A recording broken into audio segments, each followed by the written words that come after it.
वो जान है ना जिसकी जान लेना चाहिए थी मैंने, वो मेरा हौसला बढ़ाने की और मुझे खुश करने की कोशिश करता रहा। फराद के बारे में इस खत में क्या लिखा था? मैंने जान को क्या कहा? जान के सर पे मारने वाला मैं था और अस्पताल में ड्रिप में जहर डालने वाला कोई और नहीं बल्कि मैं ही था। किसकी खातिर? बताओ मुझे। जो तुम चाहते थे वो हो गया, लेकिन तुम भुगतोगे जरूर। बारान प्लीज मेरी बात मान लो। बारान ने वो बातें जान ली जो खत में लिखी थी।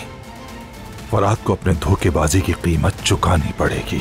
हम तो आपस में दुश्मन हैं, एक दूसरे को चला देंगे एक दिन। कहीं तुम्हारा भी कोई राज तो नहीं हसन? फौरन मेरे भाई की गाड़ी की लोकेशन भेजो। बस हम थोड़ी ही दूरी पर हैं, पहुंच जाएंगे। ये तो साहिल है, वहाँ तो खाई है। जिहान के साथ जो किया उसका हिसाब दोगे। भाई की जान लेने की कोशिश की, इसकी कीमत चुकाओगे तुम।